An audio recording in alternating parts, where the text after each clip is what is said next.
사랑과 은혜가 충만하신 하나님 아버지, 오늘도 우리가 그 공평하신 하나님 앞에 서 있습니다. 하나님, 오늘도 동일한 은혜를 우리에게 허락하여 주시옵시고, 이 자리에 찾아온 모든 이들에게 하나님이 베푸시고 부어주시는 모든 은혜들을 허락하여 주시옵소서. 오늘도 하나님 앞에 온전한 시간이 되기를 원하며 예수님의 이름으로 기도드리옵나이다. 아멘.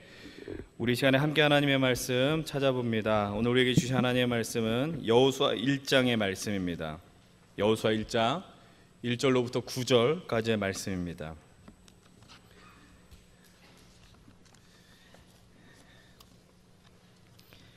여호수아 1장 1절로부터 9절, 제가 가지고 있는 성경 320페이지에 있습니다. 우리 찾으셨으면 1절로부터 9절까지 한 절 한 절 교독하고 마지막 9절 함께 봅니다. 제가 먼저 1절의 말씀을 봉독해 올리겠습니다. 여호와의 종 모세가 죽은 후에 여호와께서 모세의 수종자 눈의 아들 여호수아에게 말씀하여 이르시되,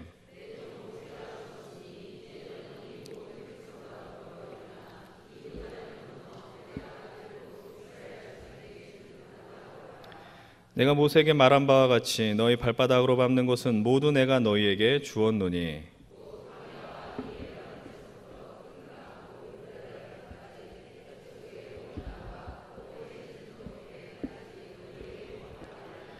내 평생에 너를 능히 대적할 자가 없으리니 내가 모세와 함께 있었던 것 같이 너와 함께 있을 것임이니라. 내가 너를 떠나지 아니하며 버리지 아니하리니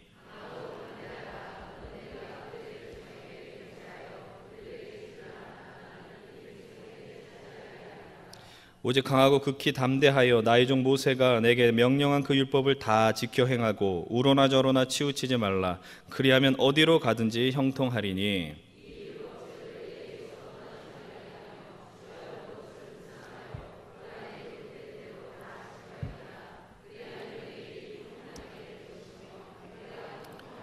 함께 보겠습니다. 내가 내게 명령한 것이 아니냐. 강하고 담대하라. 두려워하지 말며 놀라지 말라. 내가 어디로 가든지 내 하나님 여호와가 너와 함께 하느니라 하시니라. 아멘. 오늘 많이 더웠습니다. 그렇죠? 예, 많이 덥고 그래서 많이 좀 힘든 하루였을 수도 있는데 오늘 이 시간 우리가 이렇게 옆에 있는 분들하고 인사하면서 고백했으면 좋겠습니다. 우리가 기도로 이 더위를 이깁시다. 한번 이렇게 고백해 보겠습니다. 기도로 더위를 이깁시다. 예. 에어컨 계속 켜 있어야 될 것 같아요. 그렇죠? 혹시 에어컨 때문에 제 설교가 만약 안 들린 분이 계시다면 아마 오늘은 굳이 제가 하는 얘기를 안 들어도 되는 날이구나 이렇게 좀 생각하시면서 그럼 계시면 좋을 것 같습니다. 오늘 본문에서 가장 많이 발견되는 어떤 구절, 반복되는 어떤 중요한 메시지가 있습니다. 여러분 그것이 무엇이냐? 바로 강하고 담대하라라는 말씀입니다. 하나님께서 여호수아를 향해서 가장 많이 던지는 메시지가 바로 강하고 담대하라. 왜 이렇게 하나님께서 여호수아를 향해서 이 메시지를 던지실까요? 우리가 어렵지 않게 생각할 수 있습니다. 지금 여호수아의 상태가 많이 연약하고 두려워하고 있는 상황이기 때문입니다. 그럼 왜 또 그런 두렵고 연약한 상황 가운데 여호수아가 있느냐? 그럼 지금 여호수아는 어떤 상황 가운데 있습니까? 여호수아 1장 1절은 이렇게 시작을 합니다. 여호와의 종 모세가 죽은 후에라고 이야기를 하고 있습니다. 여호수아는 이제 모세를 이어서 이스라엘의 지도자, 그러니까 이스라엘을 이끌어야 하는 위치에 놓여 있습니다. 그것 자체가 여호수아에게 가장 큰 엄청난 짐이 된다라는 거죠. 여러분들 삶 속에서도 마찬가지입니다. 직장 생활 하시는 분들이나 나보다 먼저 앞에 있었던 어떤 선임들, 있었던 분들이 너무 탁월한 성과를 낸 사람들이라면 그 다음 일을 맡는 거 얼마나 힘들겠습니까? 제가 만약에 당연히 그럴 일은 없는데 제 앞에 있는 분이 예를 들면 막 조용기 목사님 같은 분이 계셨다. 제가 가는 게 어떤 마음이겠어요? 죽으러 가는 마음 아니겠습니까? 얼마나 많이 두렵고 떨리느냐, 그것이 바로 여호수아의 모습이라는 겁니다. 그래서 하나님께서 오늘 여호수아를 향하여서 가장 먼저 베푸시는 은혜가 무엇이냐, 오늘 말씀의 제목과 같이 바로 여호수아를 향하여서 격려를 하고 계시더라라는 거예요. 오늘 우리가 말씀을 통해서 하나님께서 여호수아를 향하여서 어떤 격려를 주시느냐, 아니 지금 이 시대를 살아가고 오늘 이 예배의 자리, 기도의 자리에 있는 우리를 향하여서 어떤 격려를 베푸시는가, 우리가 좀 함께 좀 발견해 나갔으면 좋겠습니다. 우리가 하나님이 오늘 어떤 격려를 하시는지, 우선 첫 번째로 하나님께서는 여호수아를 하나님의 약속을 통하여서 격려하시게 됩니다. 여러분 한번 2절의 말씀을 읽어봅니다. 2절입니다. 시작. 내 종 모세가 죽었으니 너는 이 모든 백성과 더불어 일어나 이 요단을 건너 내가 그들 곧 이스라엘 자손에게 주는 그 땅으로 가라. 2절을 보면은 여호수아에게 하나님이 사명을 주시는 거예요. 너는 요단을 건너서 내가 너희들에게 주는 그 약속한 땅으로 가라라고 이야기를 하는 거죠. 지금 여호수아에게 주어진 책임이 실로 막중한 겁니다. 책임을 진다는 건 참 부담스러운 일이고 어려운 일입니다. 여러분들 가정에서 책임을 지는 위치가 누구겠습니까? 가장이고 부모님이실 거 아니에요. 자녀들보다 더 막중한 마음이 있겠죠. 한 교회 공동체를 한번 생각해 보십시오. 여러분들이 중요한 위치에 있다 할지라도 담임 목사님만큼 더 많은 책임감과 중압감을 갖고 있지는 않으실 겁니다. 여호수아는 한 국가 공동체의 지도자입니다. 쉽지 않은 위치라는 이야기입니다. 그런데 그때 하나님이 여호수아를 향해서 무엇을 주시느냐? 3절 4절도 좀 함께 읽겠습니다. 3절 4절 함께 읽겠습니다. 내가 모세에게 말한 바와 같이 너희 발바닥으로 밟는 곳은 모두 내가 너희에게 주었노니 곧 광야와 이 레바논에서부터 큰 강 곧 유브라데 강까지 해쪽 속의 온 땅과 또 해 지는 쪽 대해까지 너희의 영토가 되리라. 하나님 지금 여호수아를 향해서 주시는 것은 바로 너희들이 밟는 모든 그 땅을 너희들에게 줄 것이다. 쉽게 이야기하면 너희들이 들어가게 될 그 가나안 땅 모든 것을 너희한테 허락하겠다라고 말씀하시는 겁니다. 그럼 여호수아가 지금 그리고 이스라엘이 감당해야 되는 것은 무엇이냐? 하나님이 지금 무엇을 해주신 거예요? 약속해 주신 거죠. 약속을 믿고 그 약속에 따라 열심히 땅을 밟아야 한다는 겁니다. 하나님의 약속의 은혜를 경험한 사람들은 그 약속의 성취를 위하여서 열심히 뛰는 것이죠. 그것이 여호수아의 또 다른 사명이 되는 겁니다. 이뿐이 아닙니다. 5절엔 또 뭐라고 이야기하느냐? 너의 평생에 너를 능히 대적할 자가 없을 것이다. 또 명확하게 이야기하죠. 내가 모세와 함께 했었던 것처럼 너와도 함께 할 것이다 라고 말씀하고 계십니다. 엄청난 약속이죠. 여러분들 우리가 이 자리에 있으면서 이 말씀이 단순히 여호수아 한 사람을 향한 말씀이 아니라 이 자리에 함께 하나님 앞에 찬양하였고 말씀을 들었고 기도하는 우리에게도 해당되는 말씀임을 기억하시기 바랍니다. 여러분 하나님이 약속을 해주세요. 여러분들 믿음, 신앙인의 그리스도인의 모습은 그리스도인으로 살아간다는 말의 의미는 무엇이냐? 바로 이 약속을 믿고 살아가는 존재라는 거죠. 여러분 오늘 이 시간 기도할 때 어떻게 기도하시겠습니까? 그냥 막무가내로 하나님 이것을 주십시오, 이것을 고쳐주십시오 이게 아닙니다. 하나님이 맥도 못 추게 하는, 하나님의 마음을 무너지게 하는 그런 기도가 무엇인지 아십니까? 안 지킬 수 없게 하는 그 약속을 의지하여 하는 기도. 그거는 여러분 성경을 보십시오. 하나님의 마음이 완고하시다가도 그 말씀을 의지하여 기도하면은 그 마음을 그냥 열어버리셔요. 오늘도 여러분 그 약속을 발견하셔야 되죠. 우리를 향하여서 주신 그 약속이 무엇인지 우리가 믿음의 눈을 열어서 발견하는 귀한 시간이 되기를 원합니다. 여러분들 다시 한번 이 약속의 말씀이 남의 말씀이 아니라 우리의 말씀인 것을 좀 믿고 한번 다시 한번 5절의 말씀을 읽었으면 좋겠는데요. 이제는 이 부분에 너라는 부분에 여러분들의 이름을 넣어서 한번 읽어봅시다. 이제 저도 읽을 겁니다. 저도 읽을 건데 꼭 이런 거 하면은 제 이름 따라서 읽는 분들이 계십니다. 그러니까 여러분들의 이름을 불러서 하십시오. 정신 차리지 않으면. 다시 한번 같이 여러분들의 이름을 넣어서 함께 읽겠습니다. 시작. 정기 평생에 정기를 능히 대적할 자가 없으리니 내가 모세와 함께 있었던 것 같이 정기와 함께 있을 것임이니라.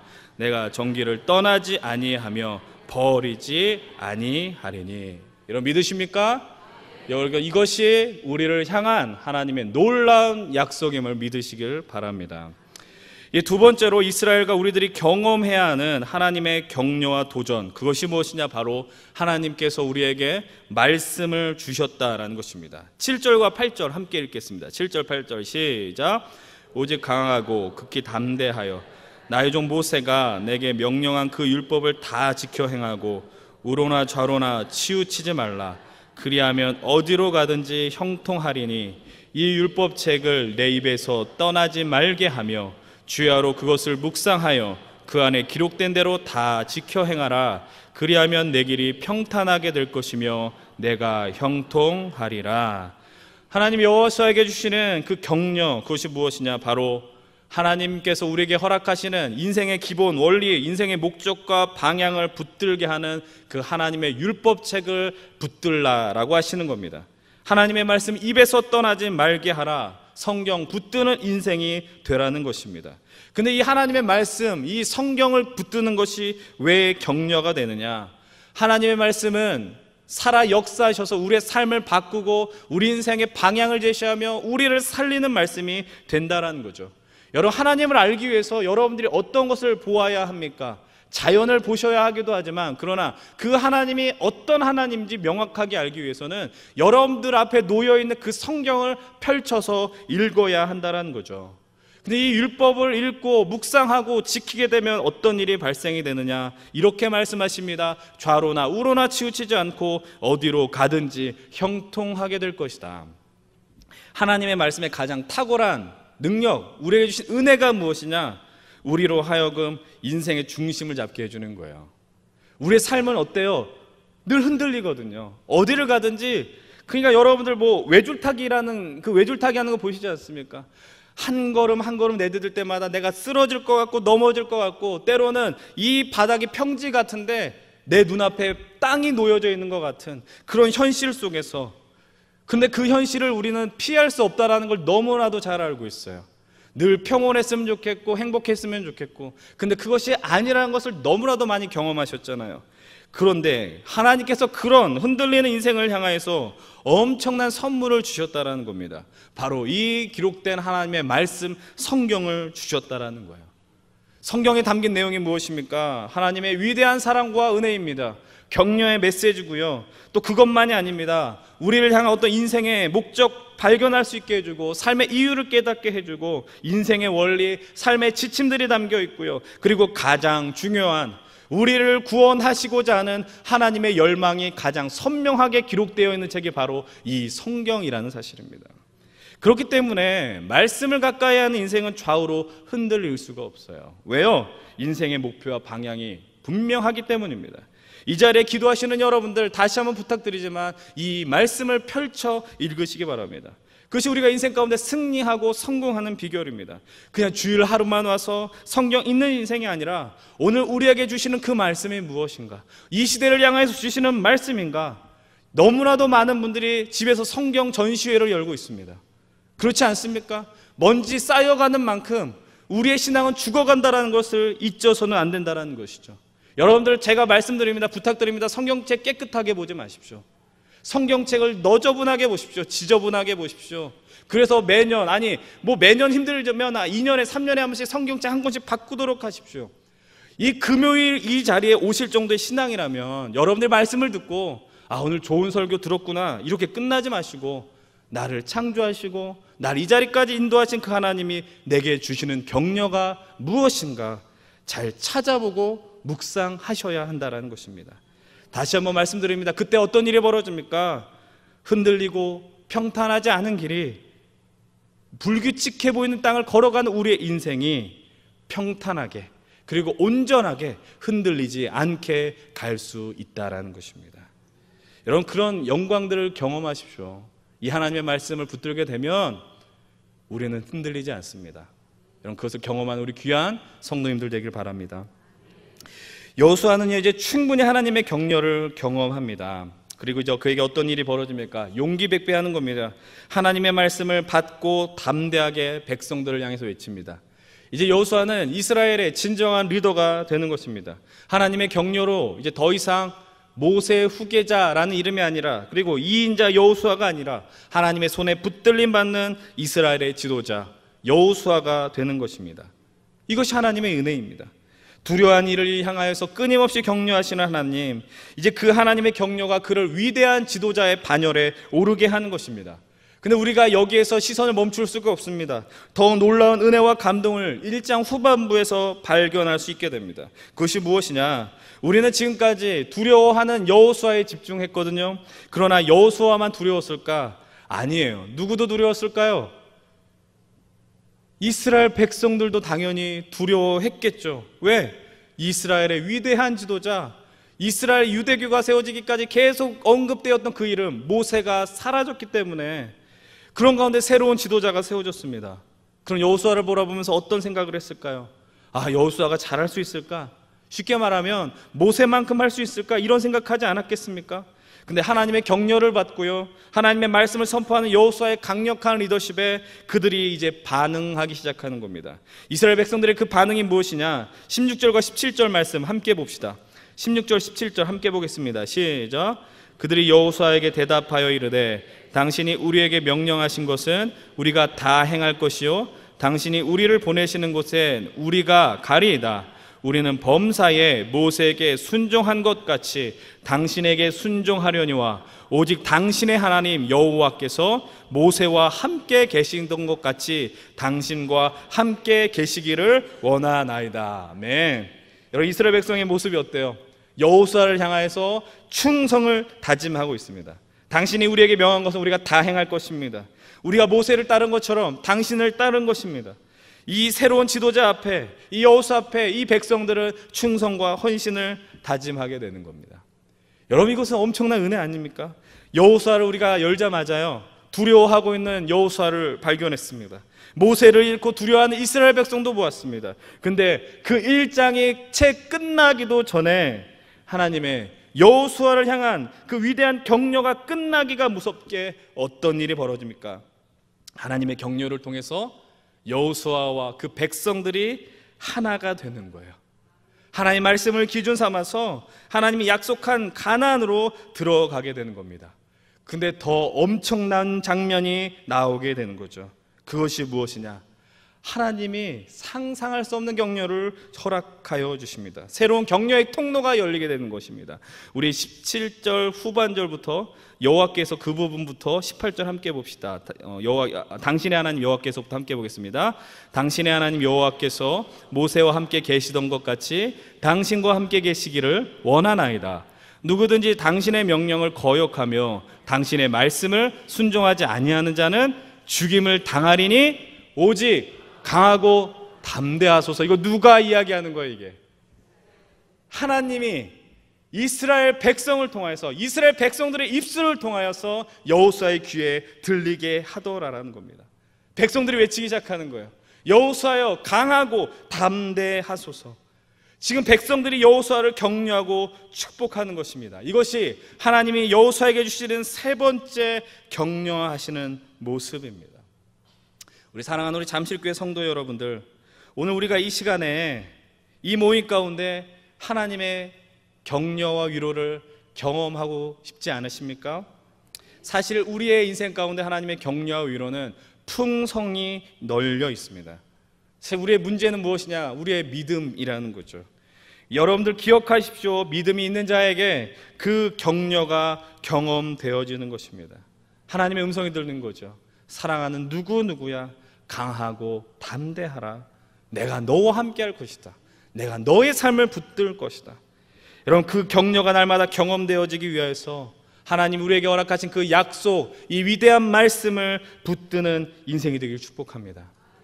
근데 여러분들 기억하십시오. 하나님이 이 격려하실 때, 이 방법 사용하실 때 어떤 도구를 가장 많이 사용하실까요? 사람을 많이 사용하시더라고요. 사람을.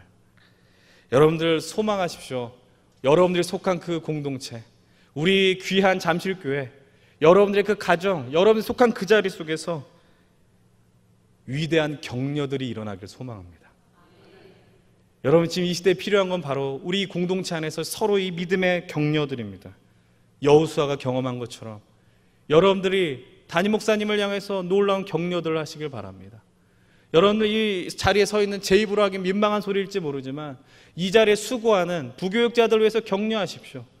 특별히 여름 사역을 앞두고 있는 우리 교회학교 사역자들을 위해서 격려하십시오. 내가 당신을 위해서 기도하고 있습니다. 하나님의 역사가 당신을 통해서 이루어질 것입니다. 여러분, 또한 필요한 게 무엇입니까? 아내들은 남편을 격려하셔야 됩니다. 남편도 아내를 격려하셔야 됩니다. 여러분들 삶의 현실 속에서 얼마나 참 많이, 표현이 좀 그렇지만 우리 남편들, 직장 생활하시는 분들 얼마나 많이 얻어 터지고 계십니까? 여러분, 그런데 여러분 기억하십시오. 밖에서 아무리 힘들더라도요, 가정에서 격려를 받으면요, 좌절하지 않아요. 이걸 동의하지 않는 이 표정들은 무엇일까요? 격려를 안 해보셔서 그런 겁니까? 해봤는데 소용이 없다는 얘기입니까? 여러분들, 그것이 그 사람들이 설 수 있는 놀라운 방법이거든요. 여러분들, 하나님께서 역사하신 구체적 방법, 저는 이게 너무나도 감격적이에요. 여러분, 이런 것들을 우리가 좀 소망했으면 좋겠어요. 여러분들, 구역원들, 구역장을 위해서 격려하십시오. 강하고 담대하십시오. 여러분, 교회학교 교사로 섬기고 있다면 섬기고 있는 부장집사님, 총무교사님, 임원들을 위해서 강하고 담대하십시오. 격려하십시오. 여러분들, 이런 생명력 있는 공동체가 되길 소망하셔야 됩니다. 이럴 때 어떤 일이 벌어집니까? 여러분, 우리 잠실교회가 이 민족을 향해서, 이 열방을 위하여서 격려할 수 있는 공동체가 되는 거예요. 여러분, 하나 우리 이 시대가 어떻습니까? 서로 잡아먹기가 참, 잡아먹으려고 해요. 서로 끌어내리려고 해요. 내가 남보다 낫지 않으면 안 된다라는 어떤 이 경쟁 구도가 너무나도 팽배한 이 시대입니다. 여러분, 그러나 하나님께서 역사하십니다. 하나님께서 말씀 가운데 감동해 주십니다. 우리를 통해서 이 믿음의 형제자매들을 회복시켜 주시고 살려주신다는 사실입니다. 우리가 이 시간 오늘 말씀을 의지하면서 함께 찬양하고 기도의 자리로 나아가기를 원합니다. 이 시간 우리가 함께 주님의 음성을 먼저 경험합시다. 나의 안에 거하라. 우리가 이 시간에 주님과 함께 하기를 원하고 주의 음성을 경험하기를 원합니다. 이 시간 함께 찬양하면서 또 기도의 자리로 나아가십시다.